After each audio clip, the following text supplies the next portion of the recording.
conversations about oversaturation in K-pop disadvantage groups like Say My Name, who technically exist in the currently oversaturated music style of softcore pop, which is, of course, the generally not so exciting, easygoing approach to most aspects of music. Subdued and intuitive production choices, talk singing vocals, very short song durations, simple-minded music videos, the works. For what it's worth, I do think we're already out the door in regards to softcore pop or boring pop. I've said it before, I probably don't have to tell you if you listen to K-pop that the softcore trend has had a titanic death grip over the industry for a while, but its lifespan seems to be rapidly coming to an end as companies and labels are having to reconcile with the fact that there's really not much more that can be done here in terms of cultivating commercial success. I think the animosity surrounding softcore pop speaks to larger issues about adapting trends of the past. On one side of this issue, conversations about, quote, plagiarism in K-pop specifically tend to act as if adapting already existing trends in the industry is somehow a cardinal sin. Like everything has to be original, completely inspired, but also uninspired by anything else.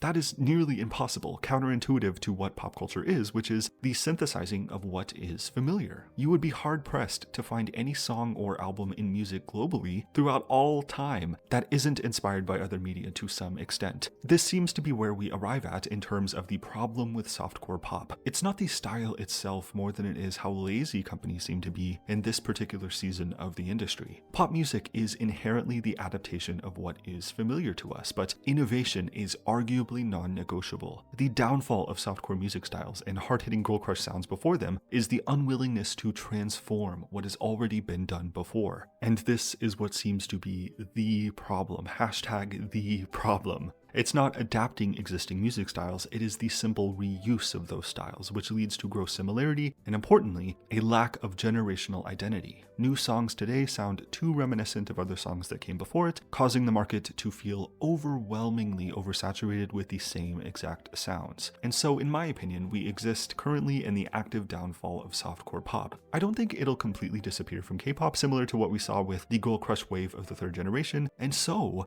where does that leave groups like Say My Name, who are steadily building a sound and identity around more subdued notes in pop music? As I said, I believe it currently leaves them a bit disadvantaged, and to the fault of no one in particular. I certainly don't blame people for being more than tired with these music styles after the last 3 years of K-pop, but I do think there's room to appreciate Say My Name for what they bring to the table, which in my opinion is unfairly characterized as boring pop in a lot of ways. Taking into consideration their most recent release, the My Name Is EP, I really think the music they provide exists well above the curve when it comes to conversations about the softcore epidemic in K-pop. If anything, I actually think Say My Name is one of many groups helping lead the charge in challenging the simple-minded nature of this style. The title track Shalala takes on a city pop new jack swing approach. It's arguably still boring pop in a sense, as the song's tendency to lean into swing styles never really gives itself fully, leaving a lot to be desired, but for what is also true about the music on the rest of this EP, the group conducts their work over somewhat inspired instrumentation, intricate production features, and above all else, the real star of the Say My Name package is the group's vocal delivery. The members of this group are able to capture the movie-like essence of the city pop track, delivering their lines about following their dreams with such a palpable and genuine sense of sincerity. The My Name Is EP is a confessional collection of songs about finding the determination to follow your heart and dreams. In this sense, a dreamscape production of sensible lo-fi UK garage and city pop tracks is a perfect match. Shalala feels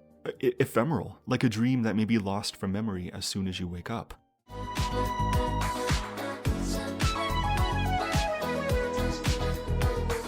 The album's tendency to lean on the more fantasy elements of the genres it pulls from helps to capture the liminal and uncertain moments of figuring out who you are, spending your time daydreaming and worrying about the future, envisioning the person you want to become. And I guess here is the crossroads I arrive at. The album is insanely well crafted in all of these regards, a resounding step forward from their debut, but still can get bogged down by the overwhelming conversations about softcore aesthetics and boring pop music. I appreciate this EP for what it is, and I don't believe Say My Name should be obligated to move away from softcore styles just because general audiences are growing tired of it. I I don't know, it's a tricky thing to navigate in terms of trying to review an album like this. I don't personally see a problem with its simple softcore presentation, but can also identify that the production would certainly benefit from electing to be more inspired going into the future. XOXO, for example, has insanely catchy call and response refrain sections, but the song as a whole feels like an amalgamation of other songs in similar lo-fi trap styles.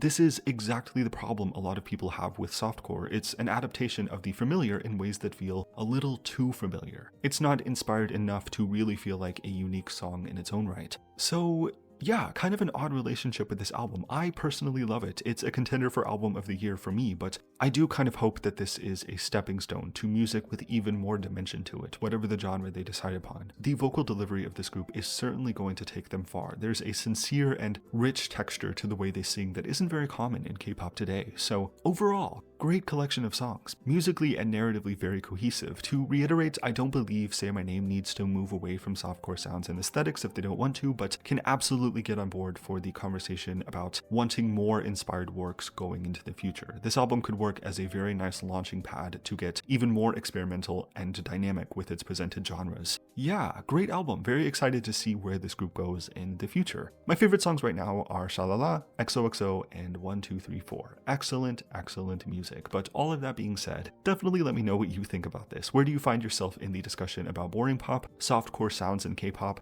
Do you see its outcome in a different way, and so on? Yeah, thanks for watching this. If you did, subscribe if you want to, and I will see you next time.